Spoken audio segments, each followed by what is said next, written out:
right, we are officially on the road, headed to Kentucky. Just left the house, swapped cars. I had to take my wife to my family, my wife and two kids, to the airport. They're headed to Florida today, and I'm going straight to Kentucky. I'm so excited. I'm gonna get there tonight, get camp set up, meet up with Adam Cruz. It's gonna be there tonight. And tomorrow is we're going to spend the whole day scouting. Usually you have a little bit of green soybeans, and this year I'm interested to see if there actually is, because the season actually starts a week later. Targeting velvet bucks, but the reports I'm hearing say a lot of them are already in hardhorn, so they've already shed their velvet, which is fine.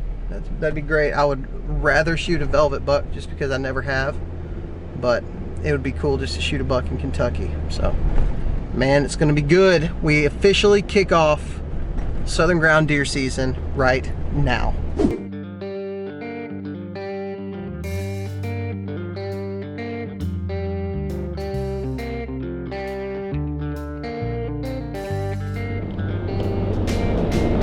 Welcome to Kentucky.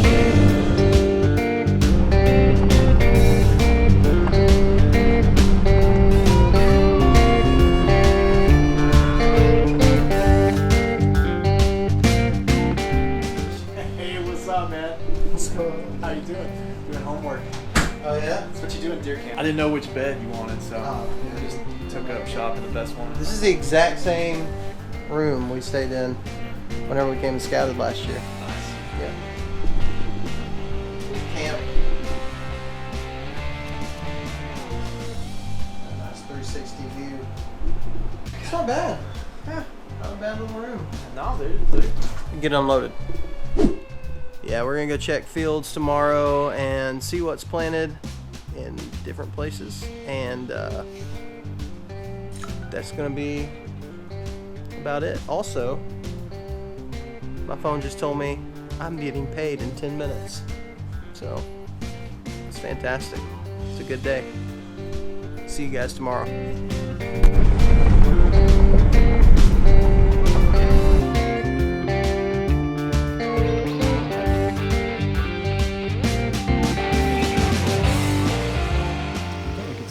I don't think you'll have any competition at all, man.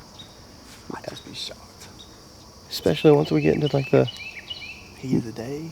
Yeah. Afternoons. I don't think people are gonna walk that far. I don't either. I wouldn't. Not when you got so much other good stuff you can just hit close by. Yeah. But it's super easy to get to by water. I mean, that's like less than a quarter-mile float, isn't it? It's about a mile. Oh yeah, it is. Because the ramp is back that way. Yeah. From right here. You just got some pretty good intel just from this first little walk. Number one is that the beans are still green, so that's like a big deal right now. Good timing. We saw a deer, maybe two deer. I don't know. That one looked a little bit bigger, but yeah, it could have been the exact same one. She went back into this overgrown mess up here. She was just bedded down in the middle of these beans, though. And I could imagine. I mean, she let us get close. Oh, yeah. We were probably 35 yards. Yeah, we weren't far at all. What I'm going to do is I'm going to be kayak accessing this area. So that furthest tree line way back there is where I'm kayak accessing at. And we just walked in from the parking lot. I was just trying to get an idea of what the walk would be like for somebody if they wanted to. Now, no doubt people will probably hunt up in this, and maybe even like these trees right here. But it's so hot that that's going to deter a lot of people from walking a really long ways, especially in the afternoons. I mean, what was it yesterday, Adam? Like probably 90s. Close to 90. That's the forecast for the whole week, just about. But in that kayak, I'm not really breaking a sweat getting in there, so it really works out. And I've hunted back here. I hunted back there last year during October, and saw a ton of deer when this was corn and it was cut. Saw a ton of deer, so I can imagine right now it being green soybeans and being probably their main food source, that it's going to be pretty awesome. I'm not even going to walk back there. There's no use in it. I kind of know what it looks like back there anyway, so I'm excited. That gets me pumped up. Oh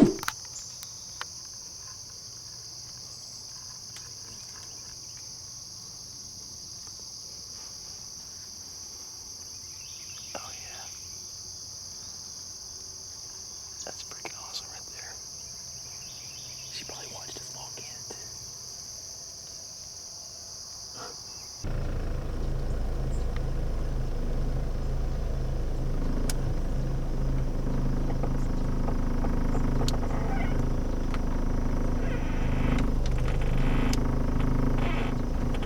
So we were tearing the office up yesterday looking for some of this.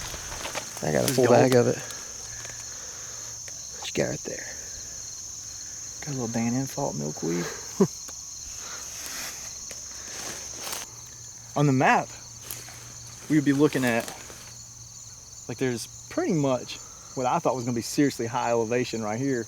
Turns out this is just as high as what I thought it was on the map. So it's just a big dip in between. The river's nowhere close. That's probably a mile away. So it's not where we want to be. But we thought this was crop fields. And ends up 90-10 chances it's not. It's grown up. Honestly, there's probably a lot of deer that are using this anyways. Oh yeah. I'm sure So it's all deer all you make it. Oh, we saw like cattle trails back then. Yeah. I mean, there's deer in here. It's just what we talked about. It's overthinking it. Yeah. If we try to come here, because you can't pinpoint the deer quite as easily. Plus, you got a mile drag through the wilderness. You can rip some velvet off. Yeah. It is what it is. Here we are. All right. So Adam had to work a little bit this morning, so he went back to camp. Right behind me, or right there, kind of behind those woods over there, there's a couple of really good looking, like, swampy, marshy areas. Basically the way it lays out is I have these soybeans right here. I have soybeans back. You can kind of see where this field goes. It like curves back around. And there's another access road on that a lot of people will be hunting on. This isn't really a parking area. There's just kind of like a little, you can see where my truck's at. There's kind of just like a little pull off. So I can park right there, walk in, and just walk the edge of these beans early in the morning. Potentially, I could risk jumping deer out and blowing them out of here in the dark, but I'd be okay. I wouldn't be super concerned about it. I would imagine I'm going to bump some deer right now in these woods bedded up right outside of these soybeans. I would be really surprised if I didn't. There's a really good trail coming out right there.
It's freaking opening day. Opening day, it's time to roll. And every time you get around Parker, you're going to have a camera. He's going to document everything. It's going to be great.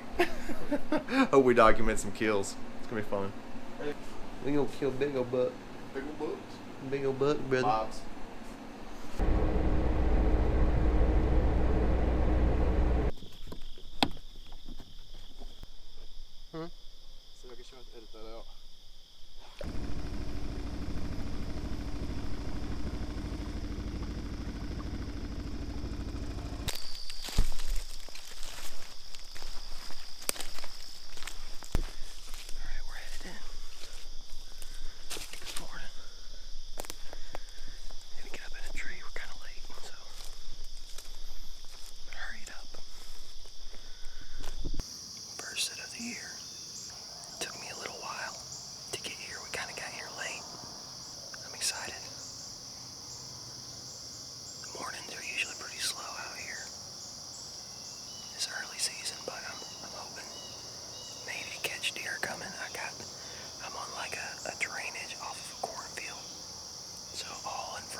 Pretty big buck track. We saw some deer this morning, which was great. I'm gonna go meet Adam and make a game plan. You see all the big old bucks? Yeah. All of them? All of them. All them? I'm waiting for something more in the like 100-inch range. I don't want to shoot big deer.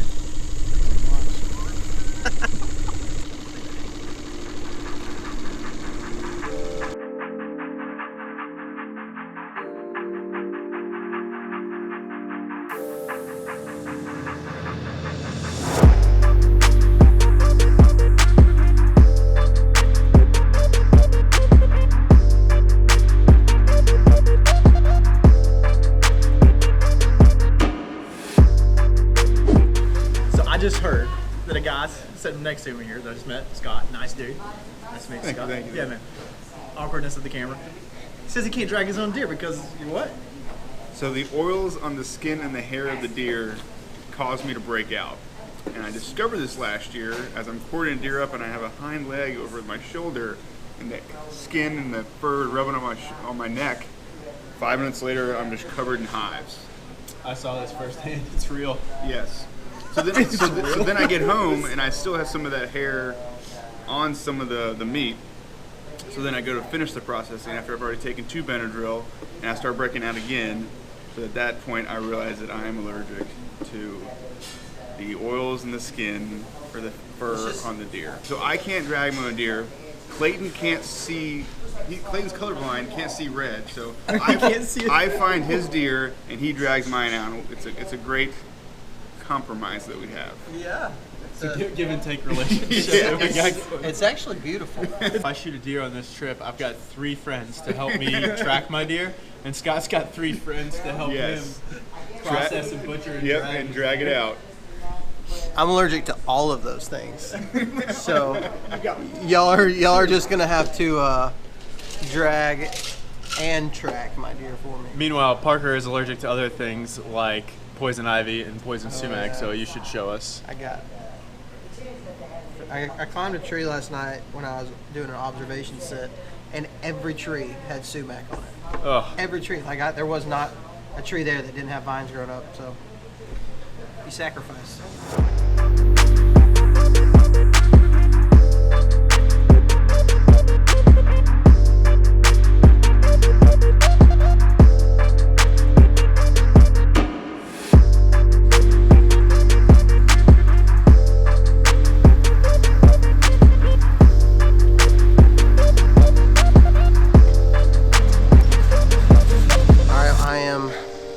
On my way to my spot for this evening, spot where I kind of glassed at yesterday.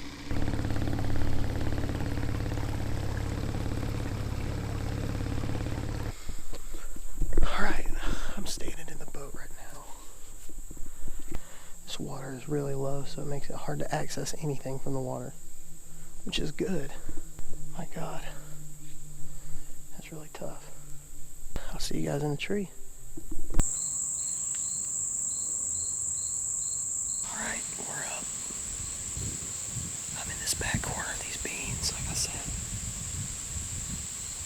I've got one really good shooting lane, well, probably 2. And then pretty much anything behind me I can shoot. I've got bedding on the far side. There's real thick stuff right next to the water, and they like to bed in that.